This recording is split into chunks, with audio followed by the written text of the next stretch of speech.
pintura que ilustra nuestro libro fue hecha exclusivamente para la temática que tocábamos, y bueno, ella muy generosamente escuchó cuál era la temática del libro y qué queríamos que representara esa temática, y se inspiró, y es una tapa hermosísima, así que se lo agradecemos.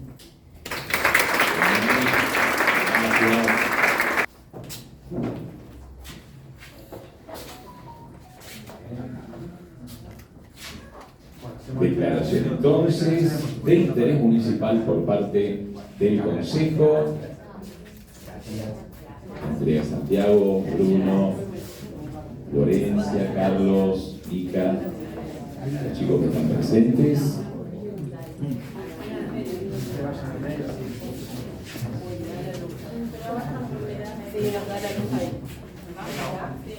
Hola. Hola.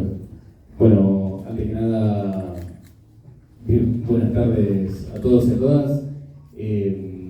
Celebrar primero la cantidad de gente que está hoy reuniéndose alrededor de un libro de historia, sobre Venado Tuerto. Es impactante la cantidad de gente, se lo decía a Valentín, me parece que es primero importante notarlo. En nombre de Ají Ediciones, una editorial pequeña, independiente, que tiene 4 años en la ciudad, 12 títulos, 13 ahora en su haber. No podemos sino agradecer también, pero sobre todo celebrar que autores como Valentín y Alejandra, que trabajan con tanta rigurosidad y responsabilidad, elijan una editorial penadense, en este caso Ají, para hacer historia, porque de alguna manera construir una historia que antes no estaba, rastrearla y armarla, es hacer la historia. Y elegir una editorial venadense, elegir también una ilustradora venadense, como bien decía Salia en su comienzo, para ilustrar el libro, es de suma importancia, porque en definitiva es justamente entre cruce de textos, cruce de autores, cruce de personas de Venado, o mejor dicho, desde Venado, porque los autores y los textos se cruzan y se defienden desde Venado Tuerto, y entre ellos se hace historia, en este caso, desde Venado Tuerto, por Venado Tuerto y para Venado Tuerto. Así que, primero celebrar, después también recordar la importancia de que, en este caso, como bien lo decían en un comienzo, el Estado acompaña a quienes investigan, a los investigadores que hacen un laburo arqueológico de suma importancia para encontrar aquello que antes no estaba, ponerlo sobre la mesa, y justamente allí hacer pie para que se produzca este entramado que permita pensar el pasado, lo que nos antecede, pero siempre mirando hacia adelante. Así que me parece que con eso podemos dar comienzo y celebrar. Gracias, Rafael. Gracias. Aunque bueno, los conocemos bien, vale una breve reseña de los autores. En este caso, bueno, Alejandra García es licenciada y profesora en Historia por la Universidad Nacional de Rosario, presidenta del Archivo Histórico Digital de Venado Tuerto y miembro de la Comisión de Nomenclatura, Asesoratura, año 2011, y mucho más que un clásico, Historia Institucional y Deportiva del Jockey Club de Venado Tuerto, 2013. También ha participado en la elaboración del manual didáctico El espíritu del Venado Tuerto, 2014, y más recientemente ha escrito los libros Historizando la formación docente, entre tiempos democráticos y dictatoriales en el Instituto de Enseñanza Superior número 7 y Cayetano Silva. También es docente en la Universidad de San Andrés, donde prepara su tesis doctoral en Historia, para lo que fue becado por el CONICET. También fue becado 2 veces por la Comisión Fulbright, Estados Unidos. Sus temas de investigación abordan problemas de la historia urbana y política argentina. En Venado Tuerto egresó de la Escuela Cultura Inglesa en el año 2013, cuando ganó la Olimpiada Argentina de Historia, organizada por la Universidad Nacional del Litoral, y fue coordinador general del programa Uniendo Metas de Asociación Conciencia. Ahora sí, vamos a escuchar a los autores en una conversación con el profesor Pablo Hilari, director del Archivo Histórico Digital de Venado Tuerto. Adelante. Bueno, buenas tardes, muchas gracias a quienes se acercaron para este evento maravilloso como es la presentación de este libro tan largamente esperado. Antes de empezar con las preguntas, me gustaría contarles un poco de dónde sale, digamos, no la idea necesariamente del libro, digamos, cuál es el origen que dio idea, que dio lugar luego a esta idea. Y tiene que ver con el archivo histórico digital de la ciudad, que desde el año 2017, un poquito antes, viene trabajando en el resguardo de documentación local. En el año 2017, Fabián Bernetti, que anda por allá, se tomó el trabajo de digitalizar ordenanzas, ¿sí? Las ordenanzas que estaban en el Consejo, las ordenanzas históricas, y nos encontramos con que había una gran cantidad de documentación que tenía a priori un orden más o menos inteligible, pero cuando uno empezaba a mirarlo con un poco más de atención, aparecían cosas que, al menos en mi caso, no me terminaban de cerrar. En esas circunstancias, ya para el año 2020, cuando estábamos publicando un montón de documentación en el sitio, se me ocurrió convocar a la gente que sabe, y ahí fue, bueno, hablamos con Alejandra y con Valentín, en el medio año 2020, la pandemia, ¿sí? un paréntesis que creo que ha dado fruto en algunos proyectos, con lo difícil que fue ese momento. Por ejemplo, este libro de alguna manera viene de ahí. Así que un poco la historia es esa. Teníamos mucha documentación oficial, ordenanzas, decretos, ordenanzas, y muchos vacíos, ¿sí? Muchos vacíos a completar. Y ahí, bueno, fue que se me ocurrió pedirle a Alejandra y Valentina a ver si nos podían dar una mano. En ese sentido, me gustaría preguntarle a Alejandra, si a partir de todo este trabajo, ¿cuál es digamos, más allá de nuestra incógnita inicial, cuál es el vacío historiográfico que cree que viene a llenar el trabajo que hicieron, digamos? ¿Qué es lo que encontraron? Bien, como bien lo contaba Pablo, nos llaman y nosotros estábamos como todo el mundo, sin el desarrollo normal de nuestras actividades. Valentín estaba varado acá porque no se podía ir a Buenos Aires. Y cuando Pablo nos dijo, bueno, hay que describir esta serie de documentos que además tenían como característica su continuidad, que no es tan común. En general las fuentes son fragmentarias y esto tenía una continuidad temporal muy importante.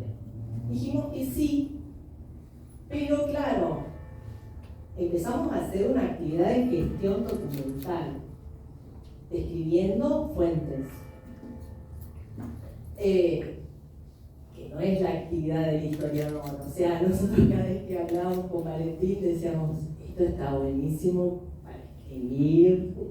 O sea, nos salíamos de lo que correspondía a nuestro trabajo, porque en realidad el archivólogo o el archivista trabaja con las fuentes en sí, limpiándolas, ordenándolas, describiéndolas, sistematizándolas, pero ese es el trabajo.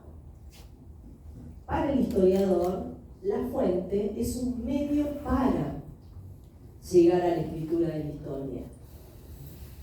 Entonces, ese amor que teníamos nosotros por escribir y por por seguir contando esta historia de la ciudad nos podía más que el trabajo por el cual nos habían convocado, que debo decir que lo terminamos, lo hicimos. En agosto terminamos, habremos 4 o 5 meses que estuvimos trabajando, pero cuando le dijimos, bueno, Pablo ya está, hicimos la descripción, pero te tenemos una noticia, vamos a ir por la escritura de un libro. ¿Por qué? Bueno, en principio, porque veíamos que las fuentes eran riquísimas y de mi parte, que era conocedora de la historia local, yo decía, bueno, esto no está. Hay muchas cosas que no están, otras estaban, pero esas que me parecían importantes no estaban. Y en ese sentido, no quiero dejar de nombrar que acá había trabajos como José Favoreto, Caminando por tu ciudad, del año 84, Landauru, Recuerdos del Venado Tuerto, del año 2016, que habían trabajado lo político, pero podemos decir en relación a otros temas. O sea, estaban en libros donde se tocaban una variedad de temas importantes y entre ellos aparecían estas descripciones, a lo mejor de gobiernos, de acciones de gobierno. Entonces, nosotros creíamos que lo que teníamos que hacer era como mucho más profundo y mucho más dedicado a esta historia política. Que también, bueno, también lo charlábamos con Valentín, porque la historia política fue durante mucho tiempo la niña mimada de la historiografía positivista. El positivismo tuvo mucho auge a fines del siglo XIX y llegó hasta fines del siglo XX. De hecho, muchos de los que estamos acá fuimos a la escuela y tuvimos libros que tenían la lógica positivista, donde lo que importaban eran más que nada cuestiones descriptivas, los grandes protagonistas de la historia, la construcción del Estado nacional con una mirada teleológica, todo hacia un fin, historia de guerras, de batallas, más compartimentalizado, y donde además el historiador tiene un lugar pasivo. El historiador deja hablar a las fuentes, porque había un ideal de objetividad.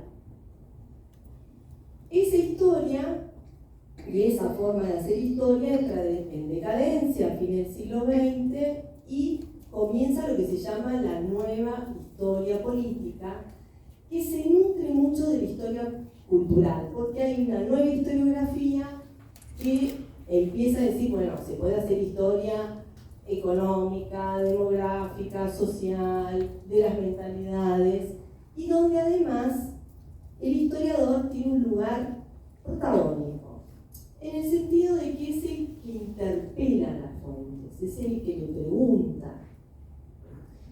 Entonces esto va a cambiar la lógica y vamos a hablar ya de una historia de la cultura política. Y entonces cuando nosotros empezamos con esto, nos miramos con Valentín y dijimos, nosotros vamos a ir por ahí. Sobre lo que estaba hecho, le queríamos dar esa vuelta. Y sobre lo que encontrábamos nuevo, bueno, era el nuevo hallazgo y lo que podíamos trabajar a partir de todas estas fuentes, ¿no? Entonces empezamos a mirar los nuevos temas que nos proponían esas fuentes. En principio, ver el tema de la transición, justamente en un tema que acá nos interpelaba porque pasábamos de un régimen comunal a un régimen municipal. Y la historia digamos, pensada como proceso, no piensa que se pasa de un régimen a otro de la nada, digamos. Eso lleva un tiempo, ellos en un proceso. Entonces nosotros queríamos registrar qué había pasado durante ese tiempo, qué leyes nuevas habían aparecido, qué instituciones nuevas se habían incorporado o cuáles habían convivido al mismo tiempo durante ese proceso. Entonces, esos fueron algunos de los temas que nosotros decíamos, bueno, esto hay que darle importancia. Otro tema que nos interesaba mucho era el impacto que habían tenido tanto las intervenciones federales, que fueron bastante de la provincia de Santa Fe, como las intervenciones de facto, ¿sí? Porque esto cambiaba la dinámica municipal, porque de golpe no funcionaba más el consejo, y entonces esas atribuciones del consejo ahora las iba a tener exclusivamente el intendente. Bueno, eso era otro punto que nos interesaba ver. También ustedes saben que los intendentes en ese primer tiempo eran elegidos por los gobernadores, no por el voto de los ciudadanos. Entonces, en esa elección, a nosotros, bueno, se nos generaban muchas preguntas. Bueno, ¿cómo lo hicieron? Porque, bueno, sí, en algunos casos podían conocerlos, y en los casos que no los conocían, ¿quién eran los que de la localidad ofrecían esos nombres? ¿Qué lugares tenían esos hombres en la localidad? Entonces, bueno, también era un tema para investigar. Otro tema que nos empieza a parecer muy interesante es, bueno, tenemos a gente con una pertenencia partidaria X. ¿A quién elegimos de ellos? ¿Cuáles son las cualidades? ¿Cuáles son los méritos para que tengan ese rol? Y bueno, y ahí nos aparecen las asociaciones de base, muy fuertemente, las sociedades de fomento, los clubes, el lugar dirigencial, como podemos decir, un primer paso para ser pensado luego como un intendente de la ciudad.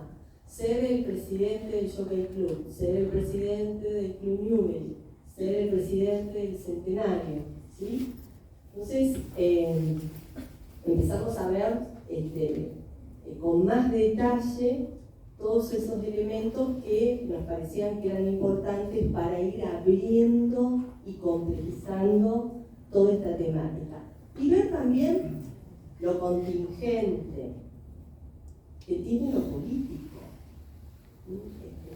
No hay esta idea teleológica de que todo está hecho a un fin. No, de golpe irrumpe una crisis y cambió todo. Y esto lo vamos a ver en diversos personajes que tuvimos en la intendencia. Entonces, también los tiempos habituales de la historia positivista son los tiempos cortos, el tiempo del periodismo, de la noticia. No, acá nosotros trabajamos un tiempo coyuntural, y un tiempo que lo traíamos hasta el presente, porque es el historiador desde el presente el que le pregunta al pasado. Y entonces, todas estas cuestiones eran las que nos parecía que, bueno, que teníamos que dar cuenta y que iban a enriquecer lo que se sabía en la ciudad sobre la política. Bien, retomando esto de, por un lado, contar con fuentes, ¿sí? Con fuentes de textos jurídicos, pero a la vez que van a entrar en diálogo con otro tipo de fuentes, ¿sí? Como mencionaba, fuentes secundarias, otros libros, documentación de periódicos, bueno, entrevistas que me consta que han hecho. Ahí quería preguntarles cómo trabajaron con esa interrelación entre, por ahí, la versión o lo que se lee en ese texto jurídico y lo que dicen otras fuentes. Imagino que habrán encontrado algún tipo de discrepancias. Bueno, algo que también nos pasó es que, bueno, teníamos estas fuentes digitalizadas del Consejo, pero decíamos, ¿y las fuentes municipales? ¿Y los decretos de intendencia? No los teníamos. Por un lado, había un mito en la ciudad de que el archivo municipal en un momento se había incendiado y se había perdido todo. Yo doy fe que en el año 2004, en relación al libro de nomenclatura, entro a trabajar al archivo municipal, que es un archivo, a ver, esto quiero que ustedes lo...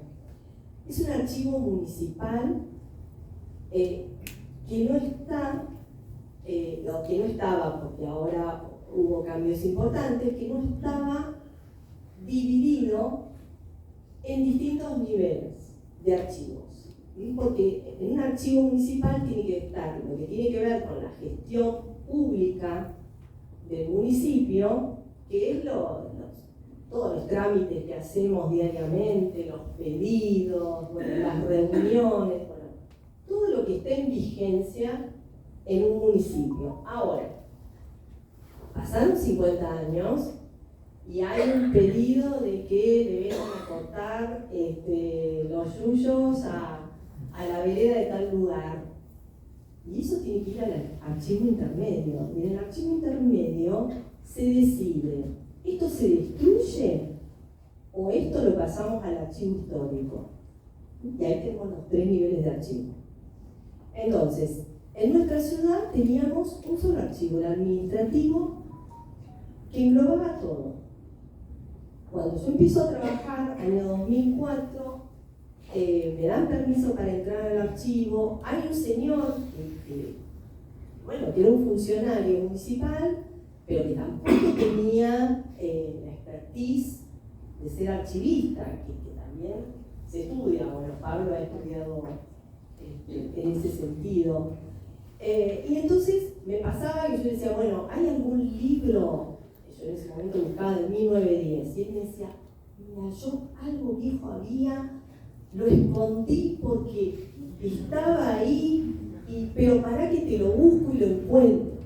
O sea, era el puro azar que este señor se acordara dónde estuviera el lugar, que además en las condiciones, o sea, ni de humedad, ni de limpieza, ni de todo lo que nosotros hacemos en el archivo histórico. Entonces, eso era un problema, un verdadero problema, porque no estaban dadas las condiciones, estaba la posibilidad de que esos archivos se deterioraran, se perdieran. Y entonces, cuando nosotros comenzamos este trabajo, tuvimos una entrevista con el intendente Charela, con Miriam Carabajal en ese momento, y les pedimos que se hiciera algo con el archivo del municipio. Que en principio se decidiera que lo que tenía un contenido histórico se lo llevara a otro lugar y que lo cuidaran y lo preservaran según los cánones que tenemos en la archivística. Bueno, efectivamente fue así. A fines del 2020 fuimos con Miriam al archivo y le pedimos a quien estaba en ese momento a cargo que empezara a darnos los libros más antiguos. Esos libros fueron llevados y eran un montón, por eso digo el mito de que se habían quemado, eran un montón. Los llevaron al Bicentenario, donde bastante tiempo fuimos a trabajar con Valentín, y luego a esta casa, y ahora está en el proceso de ir al archivo de la ciudad. Pero bueno, ahí teníamos la complementación de los dos archivos, el archivo del Consejo y el archivo municipal. Entonces, bueno, era realmente ideal para trabajar, y efectivamente, cuando vamos a decir sí, repusimos un montón de cosas que antes eran imposibles porque no estaban las condiciones dadas. O sea, para que estén las condiciones dadas para hacer historia, los archivos tienen que ser accesibles. Si no, es la búsqueda del tesoro. Entonces, bueno, en ese sentido, estamos muy contentos porque hemos logrado una cronología que es la que queremos ver, pero no se puede ver, queda muy chiquita, pero bueno, va a estar en los libros, que es muy finita en el detalle, pero no en el detalle de fecha y hora, como era, sino en la nominación. Voy a dar un ejemplo. Todos nosotros decimos, Aufrán fue el primer intendente, subió el 16 de diciembre de 1935. En realidad, en ese momento Aufrán era un comisionado municipal, no era intendente. Fue redesignado intendente en 1937, cuando se va a elecciones provinciales, y ahí sí, el gobernador dice, voy a elegir intendentes, que en algunos casos, si eran de la misma línea partidaria, era el mismo, y si no eran de la misma línea partidaria, lo sacaban. ¿Ah? Entonces, todo ese detalle de ver, bueno, ¿cuándo fue comisionado? ¿Cuándo fue reelegido intendente? Esa conceptualidad que es propia de la historia política, nosotros la repusimos, porque nos parecía que era fundamental para conocer esa historia. El consejo. ¿Era lo mismo el consejo que las comisiones administradoras? De hecho, pasaba, y esto lo hablábamos con Pablo, sí, pero le ponen el sello, decía comisión administradora, se manejaban como comisión administradora y le ponían el sello consejo deliberante. Y no existía el consejo deliberante. Pero la comisión administradora no se elegía como un consejo deliberante. Una comisión administradora era elegida por el intendente, no por los vecinos. ¿Ah? Entonces no era lo mismo. O durante la Revolución Libertadora, las juntas consultivas eran igual que los consejos deliberantes, no eran igual que el consejo deliberante. Entonces, nosotros quisimos, digamos, reponer con especificidad lo que se había dado durante ese tiempo, que no se había podido dar antes, y pensamos por esta falta de complementariedad que había entre las fuentes y por, digamos, que nosotros después luchamos tanto, la falta de un archivo que fuera histórico. ¿Sí? Entonces, nos parece que en ese sentido, si hoy cualquiera de ustedes dice, bueno, me meto en el consejo y veo la cronología de los... no va a coincidir con la nuestra. O sea, van a ver que van a aparecer cosas distintas, y nos parece, bueno, enriquecedor para la ciudad, para las escuelas, para las instituciones, de que tengamos más claro qué ha pasado en ese sentido.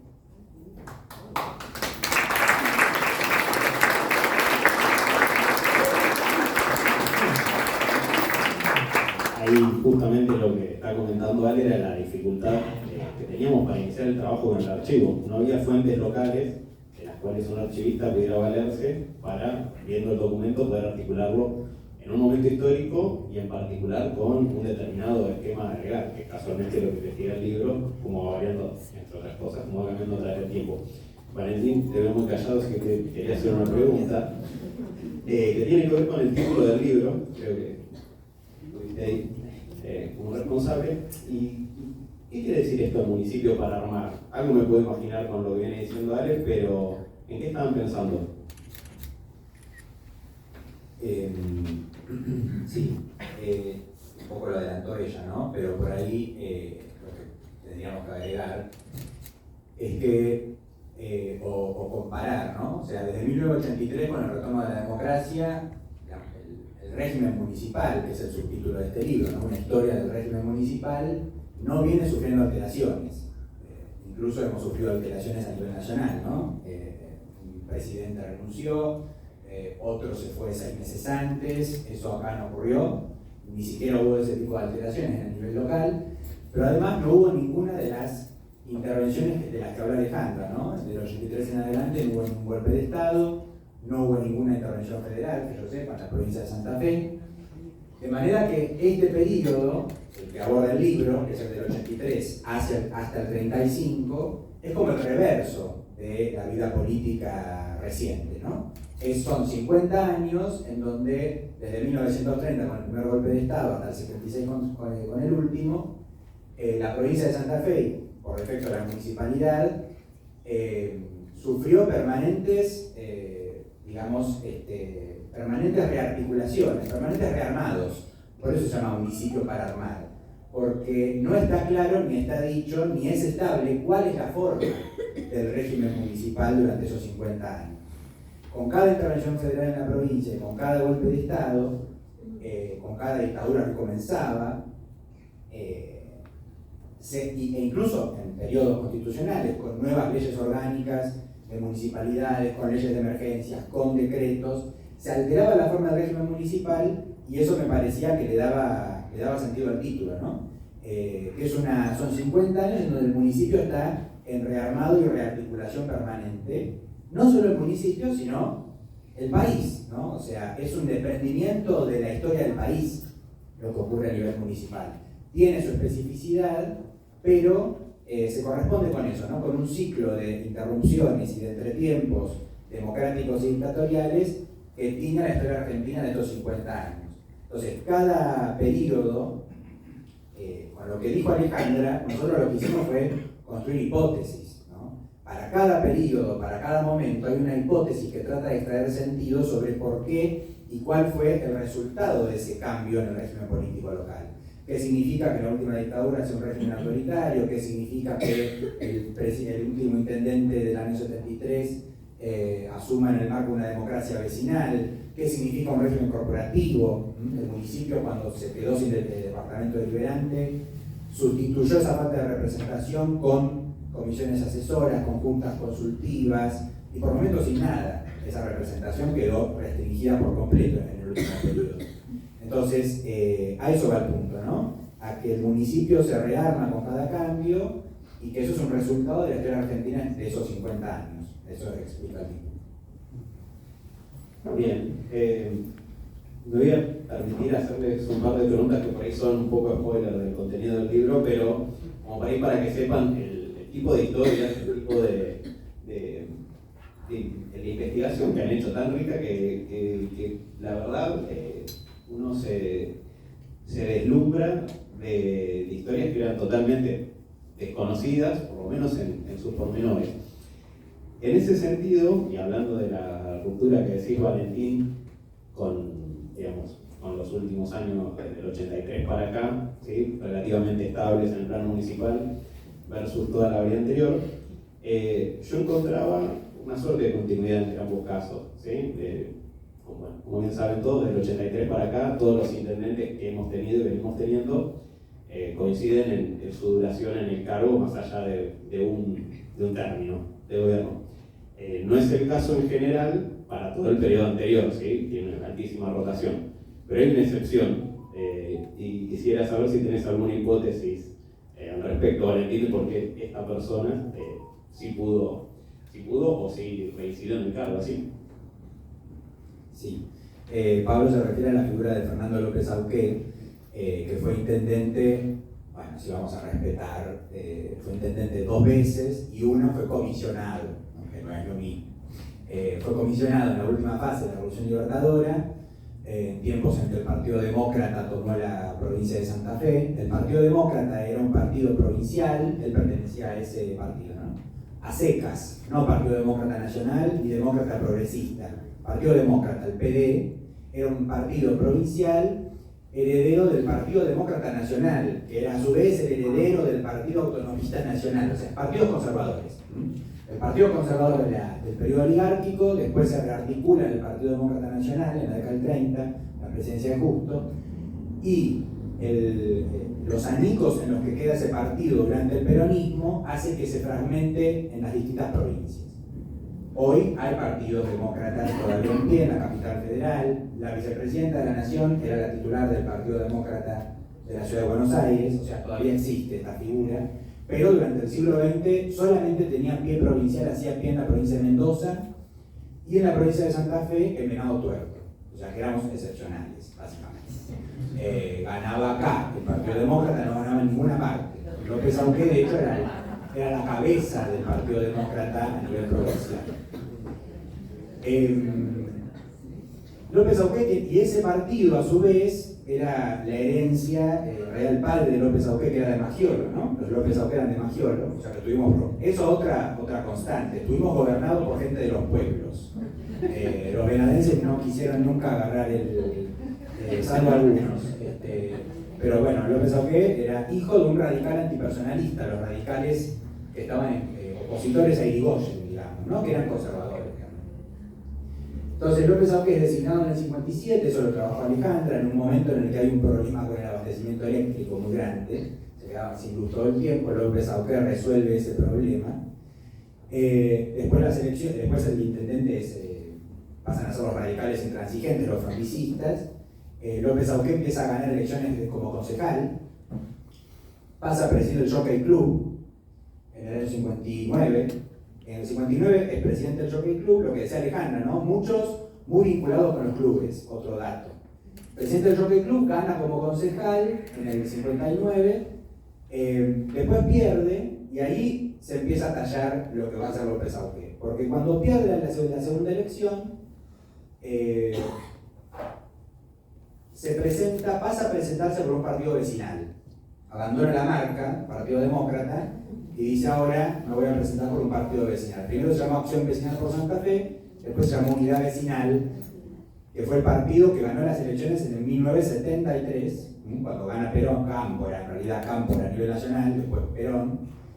López Auqué asume en el 73, viene el golpe de Estado del 76, se va por 6 meses, viene un coronel interventor y retoma el cargo en el mismo año 76 hasta el 81. En 1981 vuelve a abandonar la marca y se convierte en ministro del gobierno de la provincia de la última dictadura, en la última fase de la dictadura. Y cuando se quiere volver a presentar elecciones en 1983 por unidad vecinal, saca el 7% de los votos. La dictadura, su compromiso con la dictadura le vale su futuro político, digamos, no se lo perdona. Pero a su vez antes, entonces, intendente en el 73, intendente en el 57 comisionado, y en el medio, en 1963, cuando gana Ilia a nivel nacional, gana otra vez la intendencia municipal por el Partido Demócrata, o sea, 3 periodos. Y esa vez en el 63, además López Auqué tiene estas marcas. En el 63 es cuando los venadenses votan por primera vez a su intendente. 1963, muy tardía la voluntad popular, expresada en la intendencia. Elecciones indirectas. Votaban en los concejales, López Auqué era cabeza de lista de su partido, y el consejo era como el colegio electoral ad hoc que lo volvía intendente. Y después en el 73 es el primero en ganar por elecciones directas, o sea, directamente lo votaron a él. Entonces, vamos, 57, 58, 63, 66, y en el golpe lo desplazan. 73, 81, continuado, salvo por unos meses que está el coronel, ¿no? Todos estos periodos los gobernó López Auqué, o sea, la figura política excluyente de la segunda mitad del siglo XX. ¿Cuál es mi hipótesis para explicar por qué al tipo le iba tan bien? Porque hubo otros políticos, ¿no? Estuvo Sibeli, que también era muy reconocido, eran como los que se disputaban, ¿no? Se repartían la política local. Pero Sibeli, medio tímido, ¿no? Fue intendente una vez y no tímido, sí, ¿no? Porque hay elecciones donde uno dice, ¿por qué no se presentó? No se presentó, me parece que porque pensaba que perdía, o por cuestiones personales, pero me parece que había una timidez con los cargos para Sibeli. Sobrevivía como político en las sombras, pero no se presentaba a elecciones, ¿no? Entonces a López Auqué, en las últimas 2, le queda, camino allanado para, además eso, gana elecciones porque no tiene grandes contrincantes. Y segundo, porque por la versatilidad de ese político, capaz de decir, soy del Partido Demócrata, soy conservador, vengo de los antipersonalistas, soy de la Libertadora, a renunciar a cualquier tipo de identificación política y decir, no, yo soy un político comunitario, comprometido con los vecinos, a mi partido viene el que quiere. Entonces, primer elemento, no tiene fuertes contrincantes cuando gana. Segundo, lo explica su versatilidad como político, su capacidad para, digamos, serpentear por distintas articulaciones políticas, partidarias. Y tercera, su capacidad de gestión. Porque en realidad, cuando él gobierna por primera vez, en el 57, resuelve el problema de la luz. Se va con ese capital político, desde el principio está identificado como un político hacedor de la gestión pública, ¿no? que viene a trabajar por la comunidad. Y eso me parece que explica, estos tres factores me parece que explican su supervivencia y la duración política la vida política de López Aubert en este periodo. Como dije, ese final llega cuando no puede desmarcarse de la dictadura militar, ¿no? La campaña del 83 es una campaña muy temida por la defensa de libertades cívicas y políticas, y López Auqué era como la prenda de la dictadura de Venado Tuerto. Aunque él siempre había dicho que no estaba comprometido políticamente, al aceptar ese cargo, el Ministerio de Gobierno, y por otra parte, al no tener en el municipio ninguna forma sustituta de la representación, porque en la última dictadura está cerrado el Consejo Deliberante, no hay vida partidaria, los sindicatos están muy controlados, el peronismo está muy perseguido. Las comisiones vecinales se cierran todo el periodo, del 76 al 83, cosa que no pude explicar por qué, porque en Rosario se reabrieron, en Rafaela se reabrieron, en la provincia de Santa Fe había una federación de vecinales, en Venado Tuerto no se reabrieron las vecinales. Eso se puede ver en los diarios digitalizados que están en el archivo, se puede ver las quejas de los barrios porque no tenían canales de representación política, y además no arman ninguna comisión asesora. Entonces, tampoco incorporan a las corporaciones al régimen municipal. Está absolutamente restringida la participación política. Entonces, en ese marco, López Auqué queda como el principal responsable de la dictadura en Venado Tuerto. Y por eso pierde las elecciones en el 83 y gana el radicalismo alfonsino.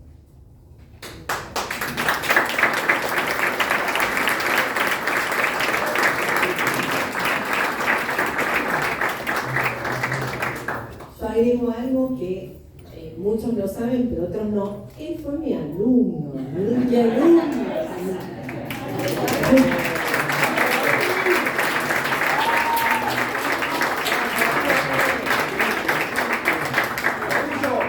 Él fue mi alumno en la escuela secundaria, con él ganamos la Olimpiada de Historia, así que después se fue a estudiar Historia y aquí estamos. Un orgullo.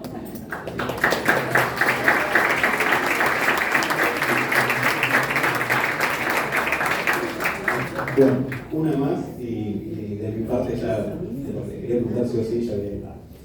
Ale, hablando de polémicas y de los grandes políticos, o sea, que parecieron unos. Esto del sillón de Aufrán, ¿sí? El famoso sillón de Aufrán, ¿puede ser que podría haber sido el sillón, o debería haber sido el sillón de otra persona? Bueno, ustedes saben que la cantidad de habitantes para ser ciudad no fue algo que siempre tuvo la misma cantidad, digamos. Según la Constitución de 1900, la Ley 1053 y luego la Ley 2147 de 1927, tenían que tener 8.000 habitantes. Con 8.000 habitantes se convertían en ciudad. Venado Tuerto, durante la etapa comunal, le cabe un censo que es el de 1914, y en ese censo Venado arroja un guarismo de 7.400 habitantes. Ahí. Pero bueno, no llegaba y sigue siendo pueblo. Si uno mira las guías Kraft, que las guías Kraft eran especies de guías amarillas donde se publicitaba todo lo que tenían todos los pueblos y ciudades. Es una fuente para nosotros documental enorme, porque de cada pueblo y ciudad, sus características, sus habitantes, sus profesionales con nombre y apellido, sus comercios, todo. Bueno, cuando uno sigue las guías CRAFT, encuentra que a partir del año 1921, Venado dice tener 11.000 habitantes, o sea que ya estaría. Bien, año 32, con la salida de la última intervención, suben los demócratas progresistas, reponen la Constitución de 1921, porque en 1921 habían sido las fuerzas que habían estado en relación a la gestación de esa Constitución, que era laica, que era muy moderna, que tenía ideas del constitucionalismo alemán. Entonces, pero en ese momento Mosca, que era el gobernador de la provincia de Santa Fe, radical, no la acepta, dice que se pasaron en el tiempo y queda anulada. Entonces siguen con la de 1900. Cuando los demócratas progresistas vuelven a subir, en 1932, reponen la Constitución de 1921. Y la Constitución de 1921 decía que justamente había un régimen especial para que los pueblos de entre 3.000 y 22.000 habitantes pudieran proclamarse ciudadanos. Entonces, era la oportunidad de Venado. Venado supuestamente ya estaba en 11.000. Entonces, ¿qué hace Chapuy, que era el presidente comunal desde el mismo año? En principio por un partido comunal y luego por los demócratas progresistas. Pide un censo del municipio. El censo se hace en julio del año 33. El censo arroja que Venado tenía 12.400 habitantes, o sea que ya estaba para convertirse en ciudad. Encontramos los informes del censo en enero del 34, donde le informa a las autoridades superiores que Venado ya tiene sus habitantes y no pasa nada. Y tampoco se acoge al régimen especial que habíamos dicho que habían postulado los demócratas. Eso es un gran misterio, no sabemos por qué pasa eso. Pasa el 34, pasa el 35, en el 35, en octubre, se produce la intervención nacional de la provincia y sacan una legislación que dice: todas aquellas comunas que se hayan acogido al régimen especial de la Constitución de 1921, que ahora ya no funciona porque se vuelve a reponer la de 1900, van a ser intervenidas. Chapuy, ¿qué dice? Perfecto, yo sigo en el cargo porque Venado no se acogió a esa legislación.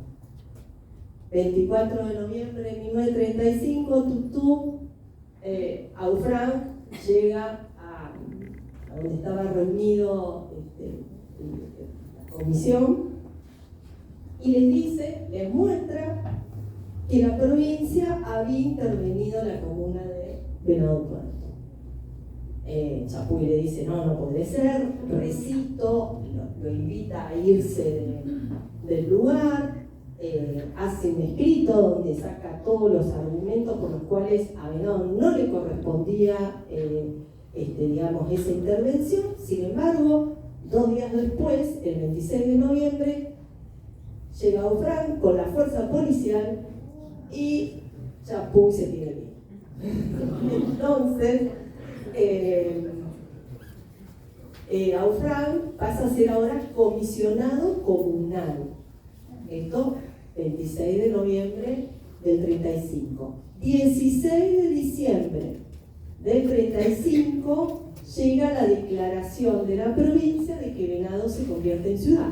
Con lo cual, Aufranc se convierte en el comisionado municipal, todavía, no hay intendente, comisionado municipal, ¿sí? Pero bueno, efectivamente, a quien le hubiera correspondido ser nuestro primer intendente hubiera sido Cachapú. Bueno, Cachapú en principio va a haber todo un desagravio de la comunidad, dice que se reúnen más de 5.000 personas en el Parque Español para apoyarlo, que vienen las autoridades bueno, que habían salido del poder, Molinas, Carreras, bueno, y hay debate ahí, pero bueno, el tiempo pasa y finalmente después Chapuy se lleva bien con Aufranc. Así que bueno, esa es la historia de nuestro sillón municipal. Bien, la última para Valentín, volvemos un poco. Valentín, ¿qué te parece que aporta este libro?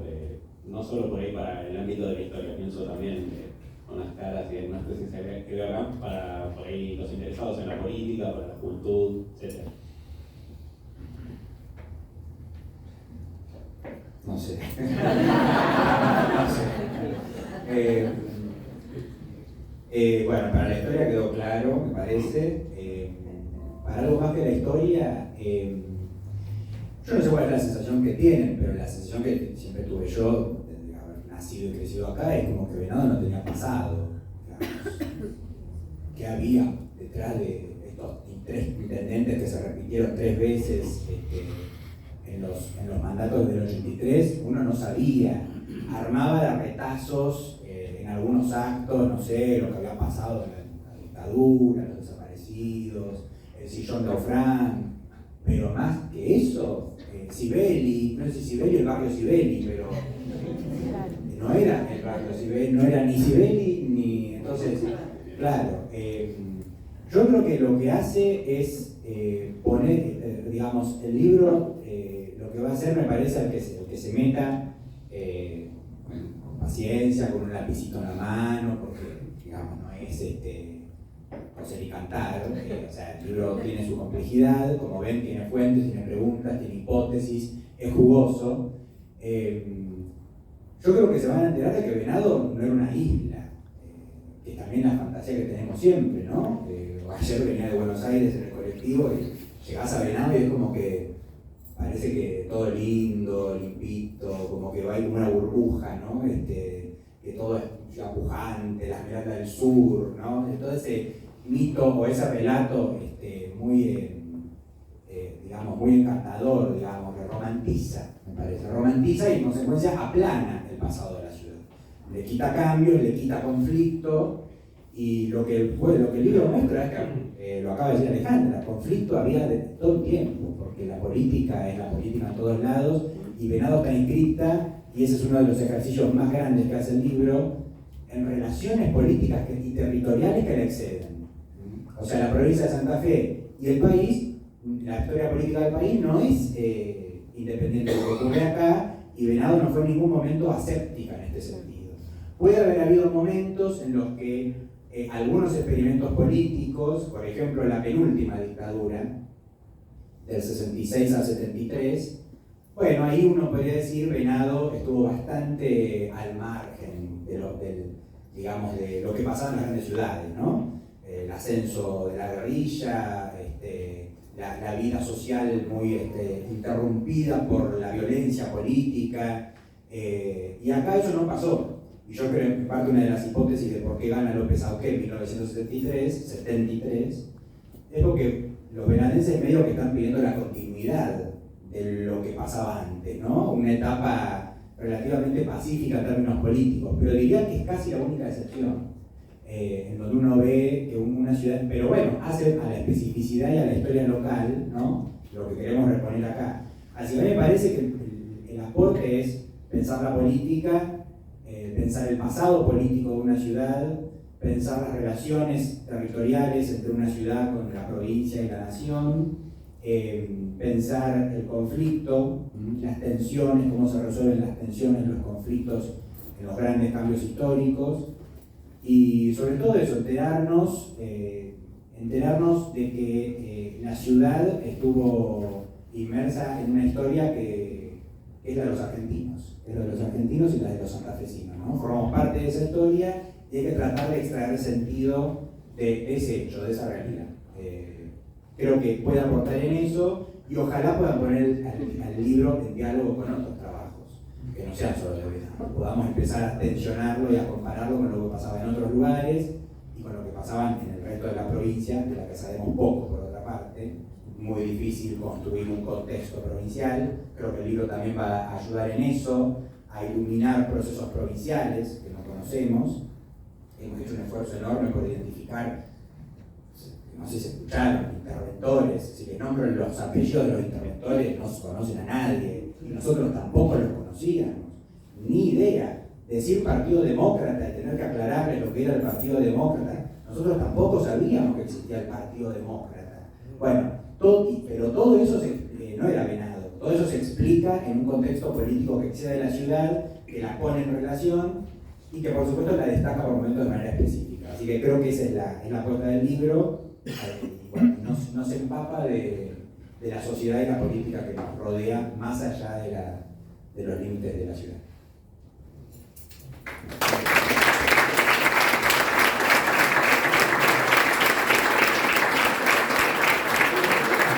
Creo que tienen buenos argumentos para acercarse a la mesa a comprar libros. Yo se los recomiendo fervientemente a partir de la lectura. Y bueno, no me importa nada más, no sea decir. No, en principio, un poquito en relación a lo que le preguntabas, Valentín, me parece que también nuestra apuesta es por una historia más federal. Nosotros venimos de la educación y la educación en su currícula es centralista. Nuestros alumnos en la escuela secundaria saben mucho más de la provincia de Buenos Aires que de nuestra provincia, ni que decir de nuestra ciudad. Entonces me parece que es hora de que esto, lo que hablábamos hoy, que los artistas sean locales, tenemos de todo en nuestra ciudad, tenemos las editoriales sean locales, podemos hacer tantas cosas porque es una ciudad pujante en su gente, no sé si económicamente, pero en su gente sí. Y entonces esto tenemos que aprovecharlo y decir que este libro no los asuste vos. Lo pueden leer todos, porque tiene distintas capas.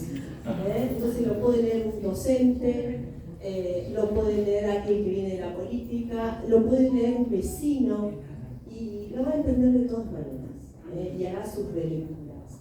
Y bueno, y por último, agradecerles que están acá, que nos acompañan, que nos han escuchado con tanto respeto y que bueno, nosotros muy motivados de poder ofrecer algo más a la ciudad. Y a Pablo, todas nuestras gracias por el trabajo que se ha hecho desde el archivo. Digamos, este libro es el ejemplo de la importancia de un archivo. Y entonces me parece que hay que decirlo.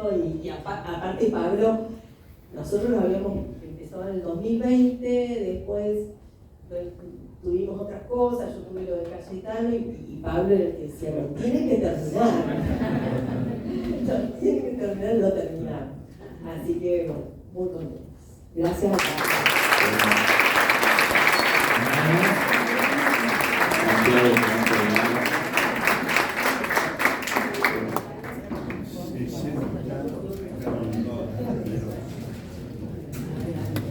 Por la ciudad y su historia.